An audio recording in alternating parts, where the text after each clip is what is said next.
Second biggest probably cause of death with heart disease. You know, all the other things, apart from the coronary, you can live with. You probably won't die from any of these things, or not immediately. Okay, it may shorten your life, but you'll survive basically, and you can modulate all these things.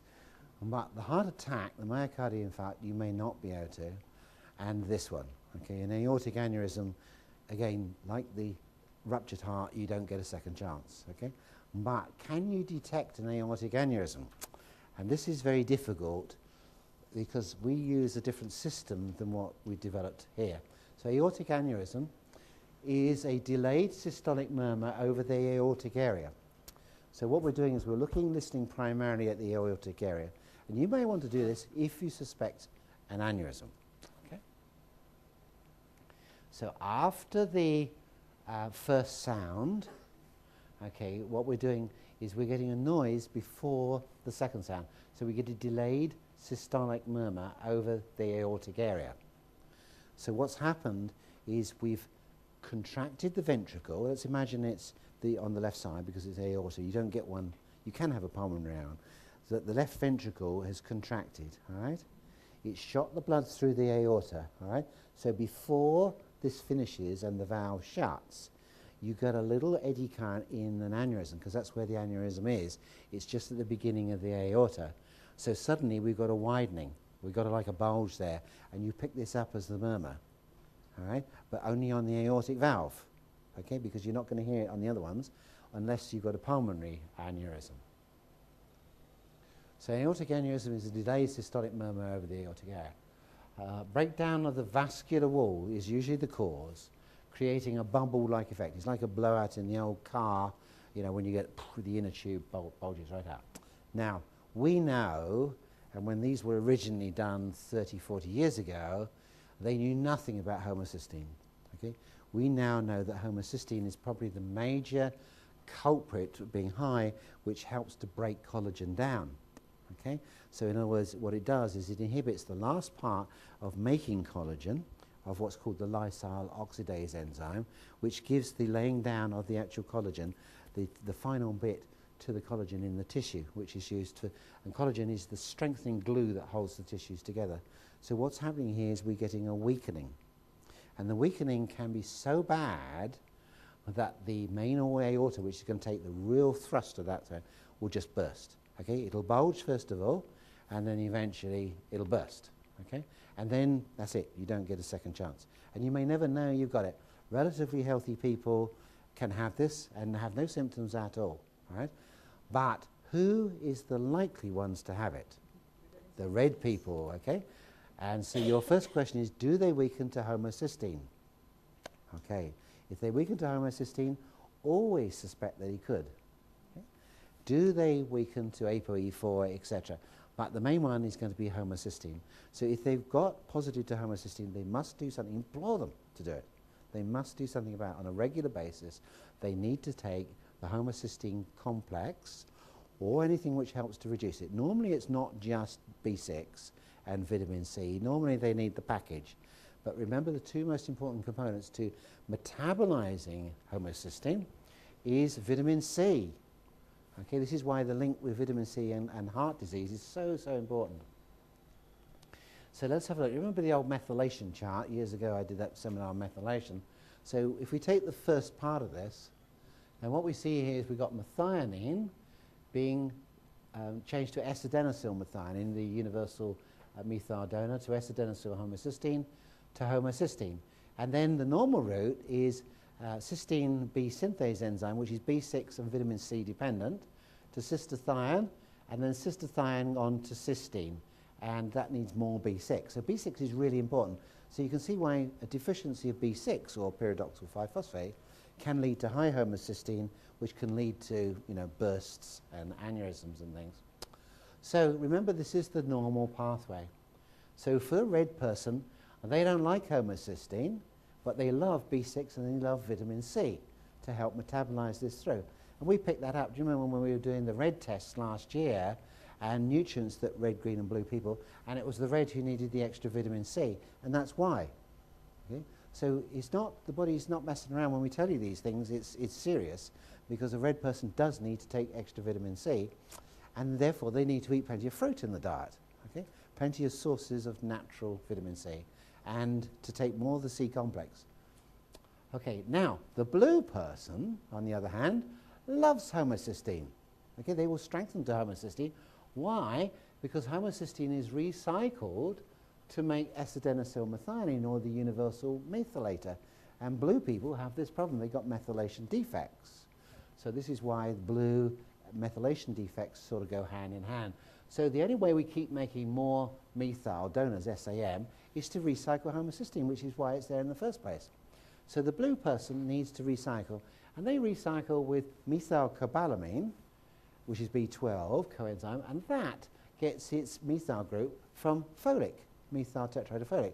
So we put in this cycling formula, that's why we call it a complex rather than just a metabolizer, because it helps blue people and red people.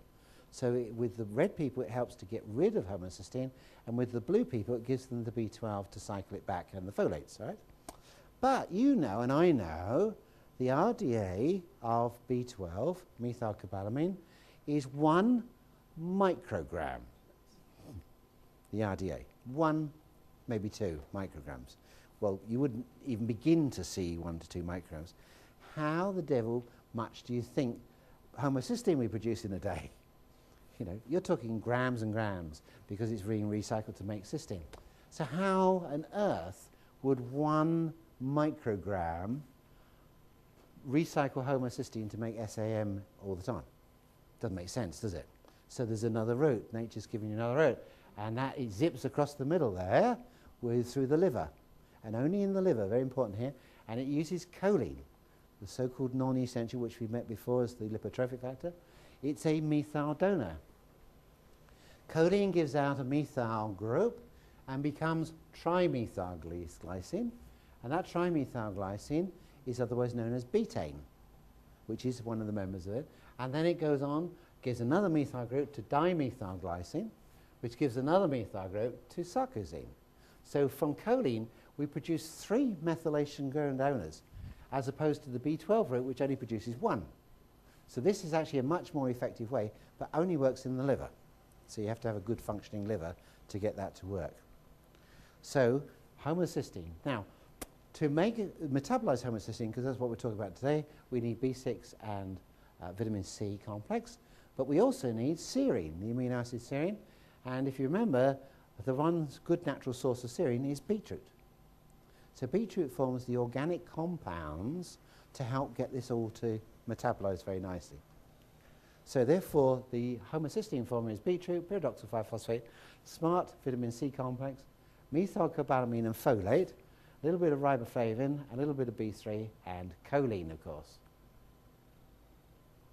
So for aneurysms, or potential aneurysms, so a person who's high in homocysteine, listen very carefully with the heart, try and work with the phonocardiograph when you can afford to get a stethoscope.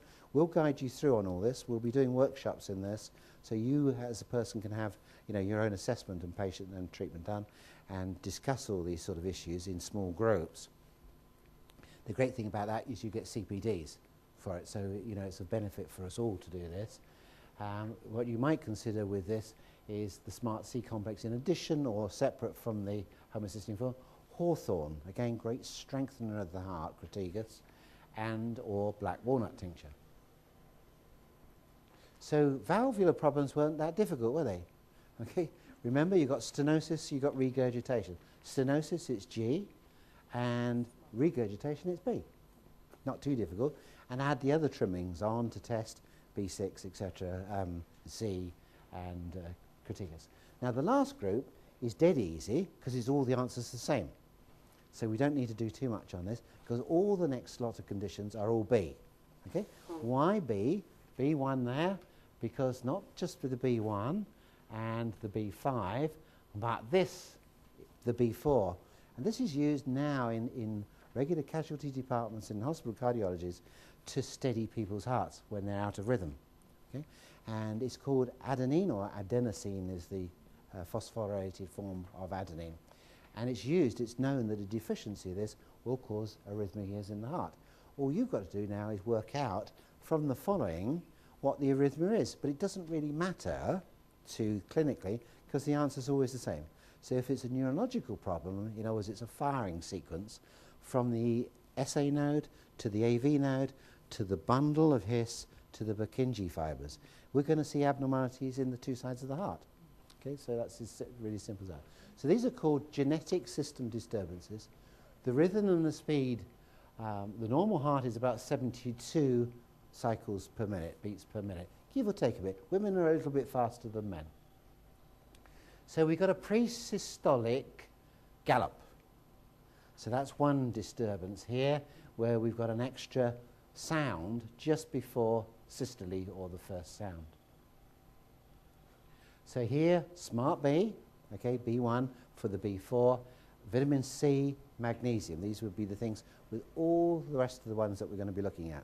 So these are the things that you would consider. Pulsus alternans. This means that we've got a difference in the height of the first sound, okay, irregularly. So we've got a high one and a low one and a high one, okay, all over the show. But it's in height, not in rhythm. All right, so in other words, it's in that dimension as opposed to that. In other words, it's the amplitude of the contraction. So a weak contraction follows each normal contraction there.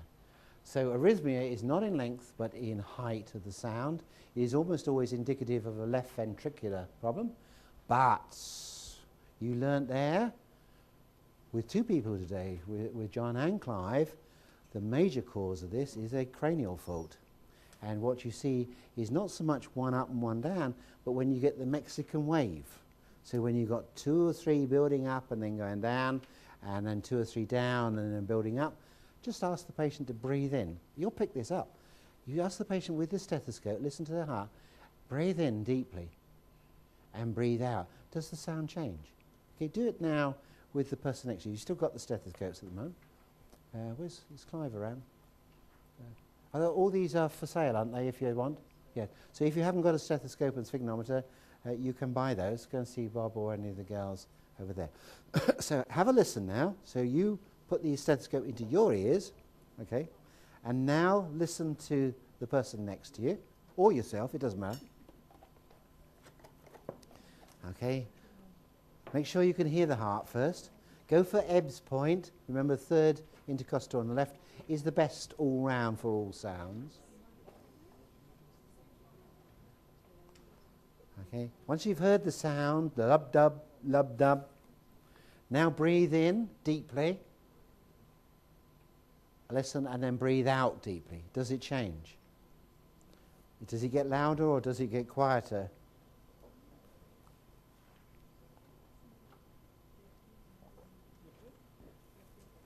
Make sure you've got the stethoscope around the right way and you're listening with the diaphragm because the other side of these doesn't pick anything up. Most stethoscopes, in my experience, have a bell on one side and a diaphragm on the other. For heart conditions, we usually use the bell. It's better than the diaphragm. Diaphragm is usually for chests and things, but these are only cheapies. What does it mean? She's asked a question. Christine, what does it mean? What does it mean if it gets louder on breathing in or out? It's a cranial fault. Yes. Okay, they've got a cranial fault. And it's a bad cranial fault. It's affecting her heart to the point where it goes louder. Did it go really soft? It went really soft When she breathed in, yeah. It's terrifying when you see it on here because you think, I've just run. And how the hell I made it round there, I should have just breathed out all the time. Because the breathing in has compressed that heart so much. And that's the distortion in the dura. There could be many reasons, the torque, but that heart is being really compressed in there. So you can imagine if you're a top-class athlete, and we haven't found a single athlete who should really be an athlete. It's not quite as bad as that because they do survive somehow.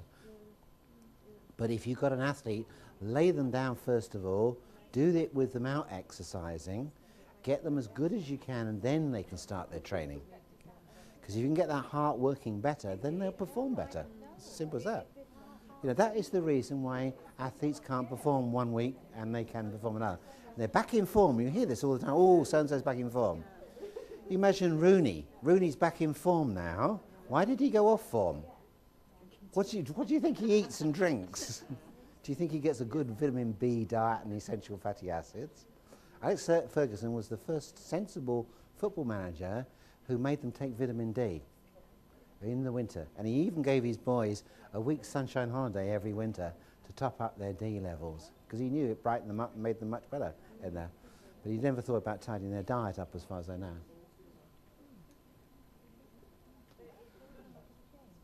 Is there any news here? You look very pensive. It's better than it was before. Good. Okay, some progress made is on your report. Yes, okay.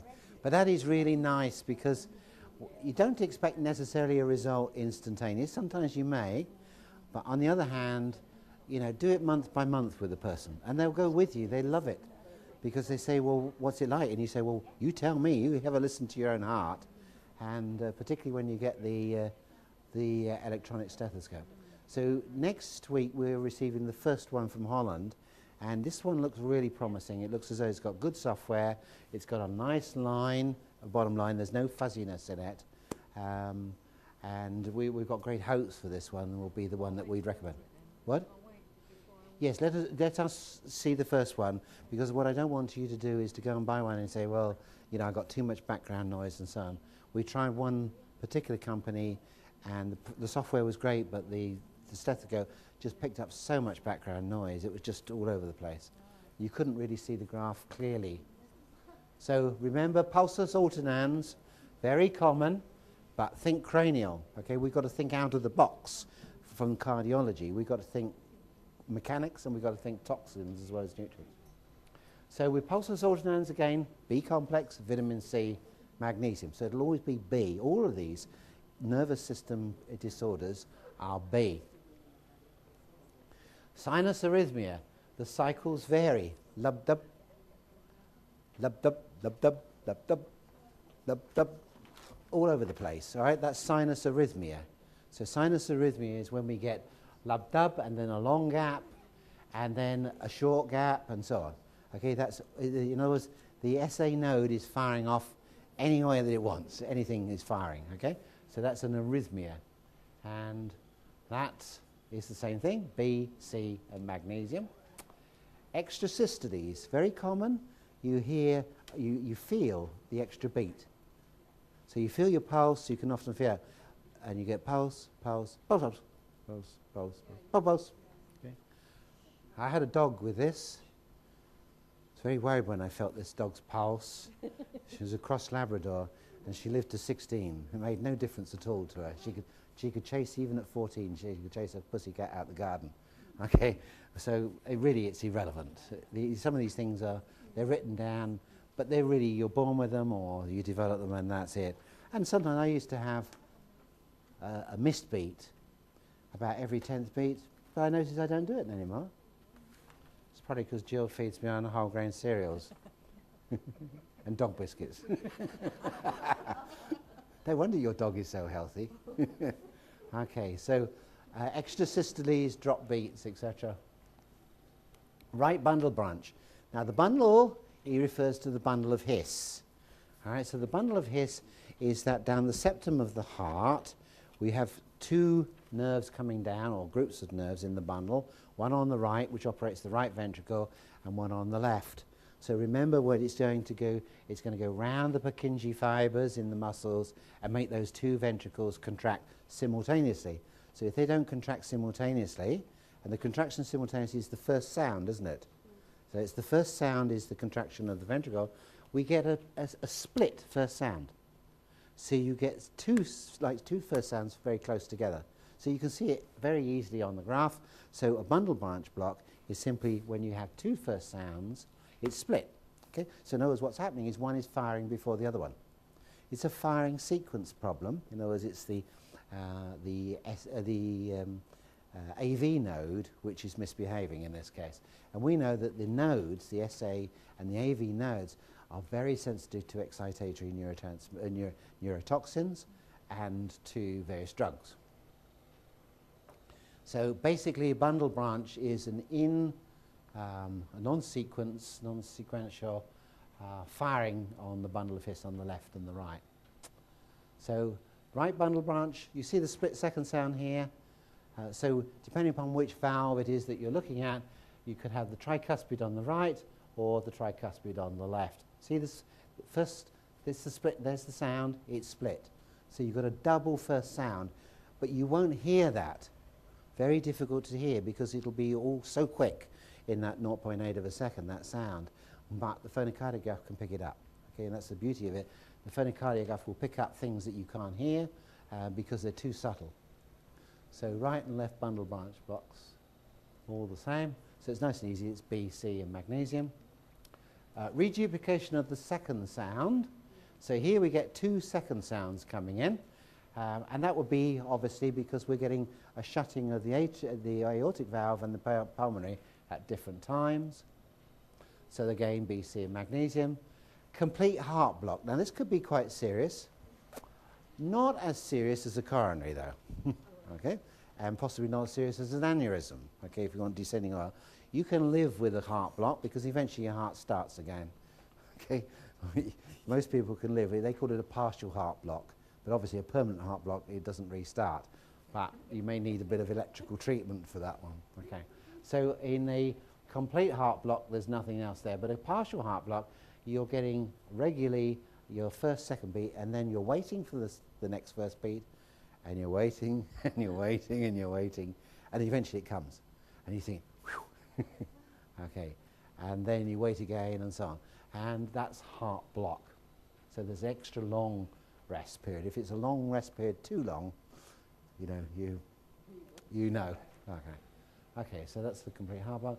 A drop beat, which is what I mentioned I used to get myself, is where you miss one beat out. And you feel that very obviously on the pulse.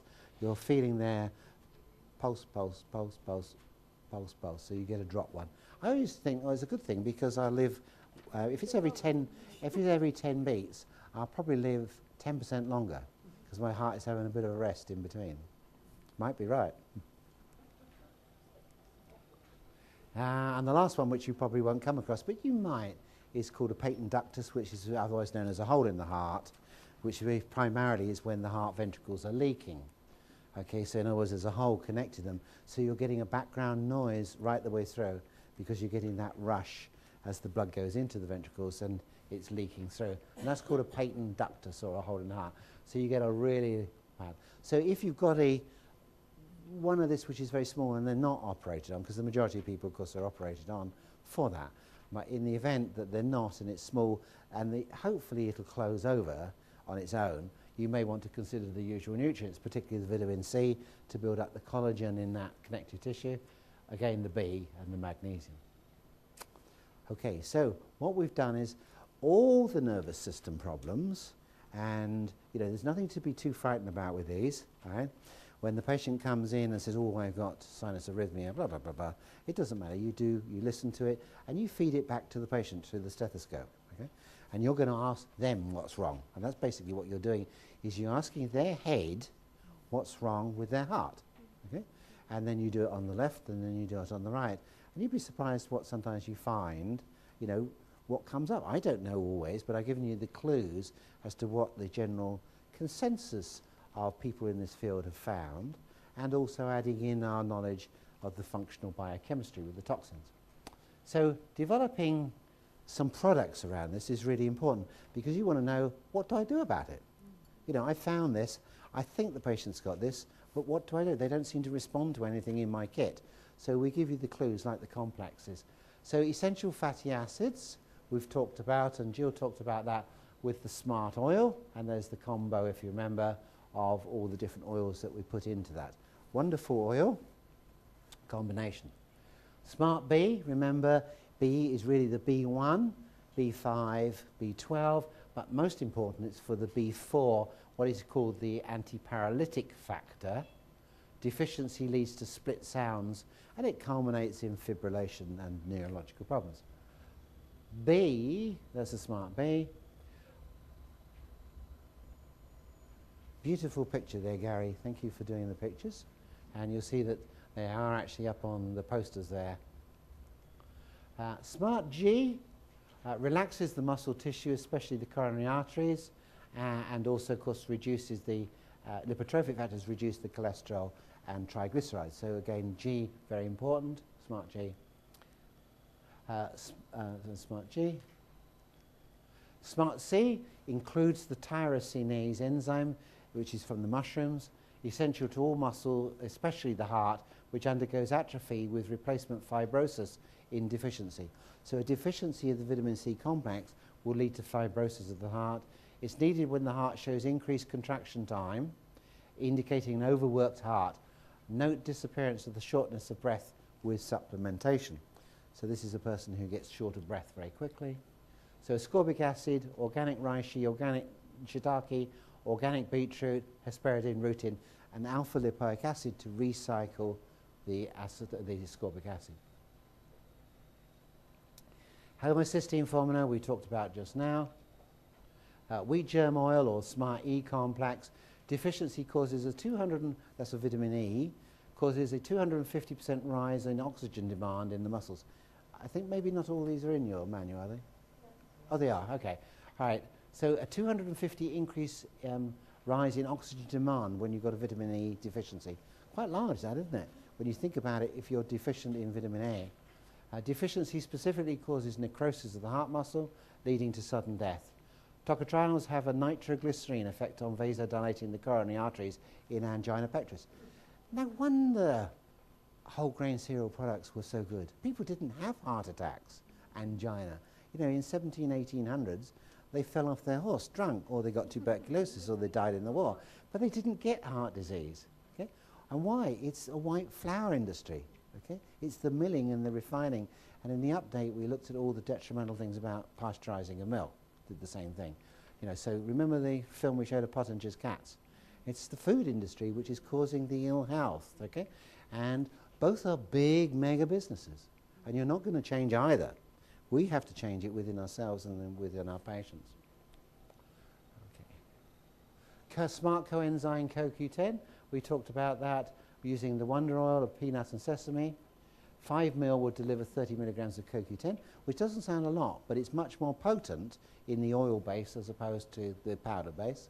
Best taken last thing at night, plus the equal portion of the adeno and methylcobalamin for optimal oxidation, best taken with breakfast. So remember, you do that in the morning, CoQ10 in the evening. Wonderful. Smart potassium complex, deficiency characterized by fast heart or tachycardia. It's best absorbed from the blood by the stowing away of sugar after heavy carbohydrate meals. Sugar is stored as phosphagen instead of as glycogen. So potassium is absorbed from the blood by the stowing away of sugar after a heavy carbohydrate. Smart potassium, we're going to work on that with the organic alfalfa, with the potassium chloride and sulfate. Smart magnesium, we're going to be putting in compounds there. Smart tissue extract is our glandular tissue extract from New Zealand. It acts as a heart muscle tonic. Its action can be immediate on a patient with a weakened or flabby heart. It is some hearts apparently are so flabby on the apex, on autopsy this is, on the apex, that's the bottom bit, okay. The base should be on the bottom, but it's around the other way, okay, that they can apparently stick their finger straight through it. You know, in other words, on autopsy, when they cut them open, and you know the mortician will have a look and see what the pathologist, and they go to the heart and they see the strength, they have a feel of the heart, and you can stick your finger straight through the ventricle. Can you imagine that? And you wonder whether that patient knows, you know, that they have no idea probably that that's going on. They've died for some other reason or some reason, but it can be that soft apparently you can stick your finger straight through. Right, examining a patient. We've more or less done that. We just want to finish John off in a minute, don't we, John? Literally finish him off. Okay. So test the left subscapularis for strength, etc. This is what we've all done. Now, do you feel confident now, or competent, okay, how to do the procedure? I'm not expecting you to understand what you're hearing, but you will with time, Howard. By the time we next meet, you'll all be quite experts and you'll be challenging me and saying, well, no, you're not right there, Chris. This is it. I can hear this. Right? So, bye. So what you do, right, is you test, do your normal preliminaries, you know, of your workout. Check the colours, the person is the colour. Check the reflexes, etc. Check whether the left-right brain. okay? Because then that gives you the clue which leg you're going to use for testing things from strength. Remember, you're looking for the underactive brain, not the active one. Okay? Then you test the subscapularis, normally the oblique division on both sides. Okay? And you say, right brain people, okay?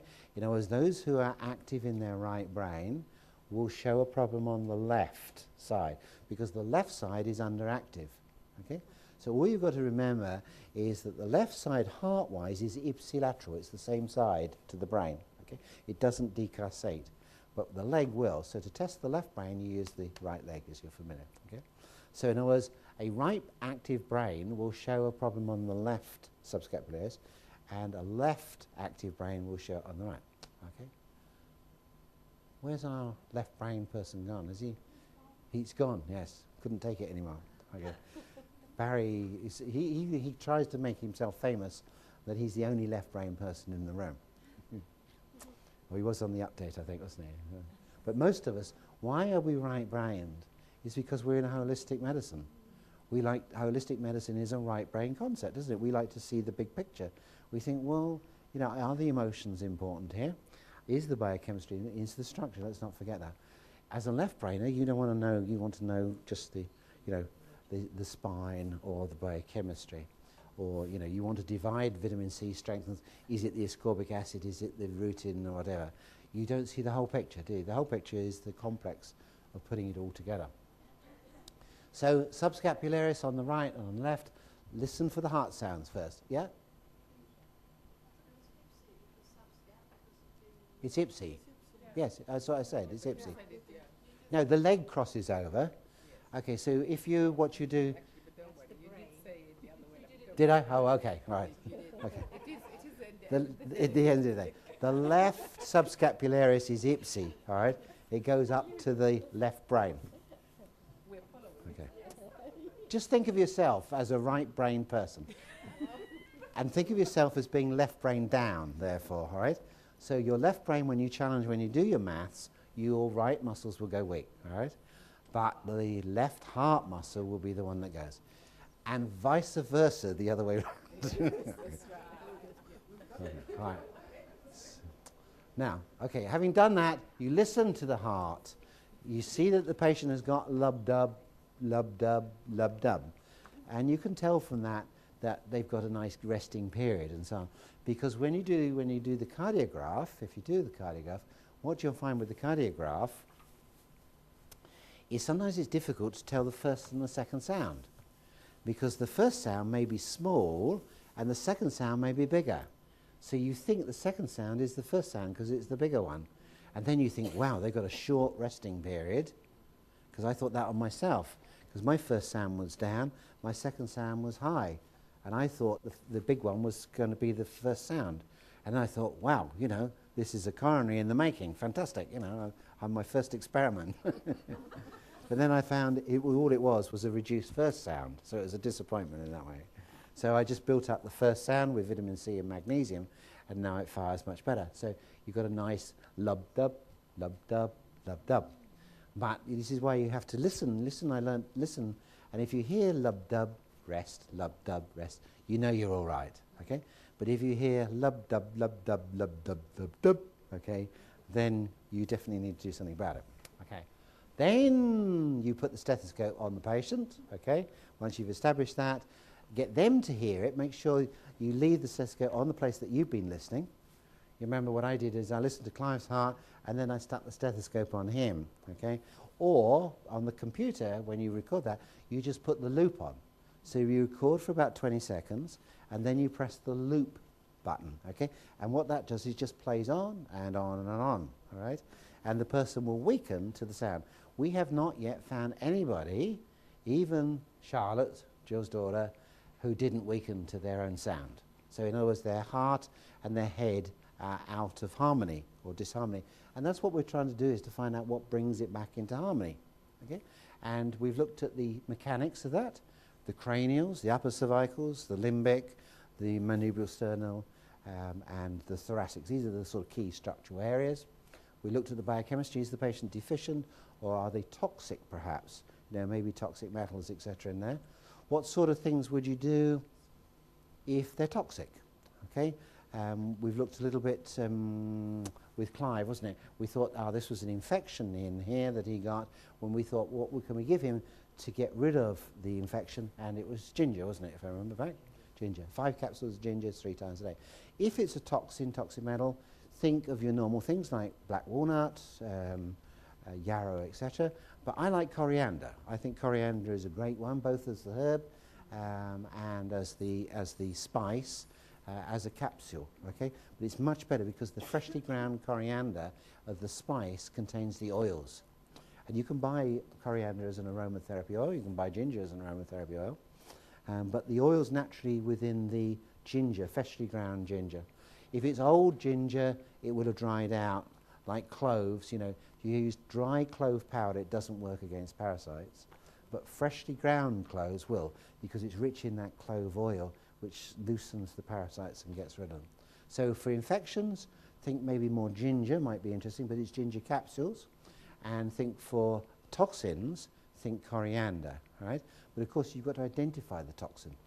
Don't just give the coriander if they're still leaking amalgams. You'll be amazed when you start to do this and work off the heart, just how many people have got toxic metal buildup. It's just a matter of, is it causing them problems? And eventually, toxins will build up in all of us, and we'll run out of fuel and enzymes to work because everything will be poisoned. And then we go into multiple systems atrophy and die. Okay, it's just, that's the way it is, right? So if you can keep detoxifying as long as you possibly can, and we found, and I often state that, and I stated already today, when we first started looking at spices, we used to go to the Indian shops in Southall, and the Indians who shop in the Southall there go out with 50% of what they go out with a sackful is coriander. Okay? Turmeric was small packets like that, but they go out with sacks on their back of coriander. They put coriander, and remember the studies of Indians has indicated that they don't get so much Alzheimer's disease. So they put all the emphasis into turmeric and things, but I think the emphasis should be in coriander, because that's the thing they really eat. They put it into everything. And, you know, they don't get the Alzheimer's disease like we do. Okay? Are we talking in that case the actual herb? No, the spice. The spice. The spice, yes. Herbs are great. You can use the herb, and sometimes that will work. Cilantro, it's called, for mercury and things. You have to be a little bit careful if you've got amalgam still in there, not to swill it round in your mouth, because apparently it can dissolve the mercury in the amalgams. The spice is quite all right. But test which is the most effective. But when you come to working with the heart, you'll find that the spices sort of start to come into their own for detoxification and zapping it up. Remember, the heart really is the central coordinating organ. It's much more than just a pump. Okay, this is what it was always thought about, to be a pump. It's all the tissues that are present in the body. So therefore, everything that affects the rest of the body will reflect in the heart and the heart function. So in the next module, we'll be looking at the connection of that to the head or the emotions much more. So the link, the heart math as it's called, of the heart of where we feel the emotions and what sort of things to do. But basically with that on the emotional front, we like the aromatherapy oils. These are excellent for helping the emotional side. Just putting a dab on, or the VEP spray with the aromatherapy oil is very effective for helping people. Yep. Are you recommending the capsules over the liquid, or Yes, yes, particularly in the gut. You know, there's evidence that the capsules or the compounds in the gut can actually draw out of the blood, apparently. It's not just a matter of getting into the blood. If you want ginger tincture to get in the blood, then take it as a tincture. But it doesn't seem to have the same effect. It'll heat you up, but it doesn't have the same powerful effect as freshly ground ginger, which apparently will work through the gut. In other words, all the lymphoid tissue in the gut. Because everything flows through the gut. It has enormous blood supply. So as that comes and you're smothering the whole lot in ginger there, it's extracting all the stuff out, apparently.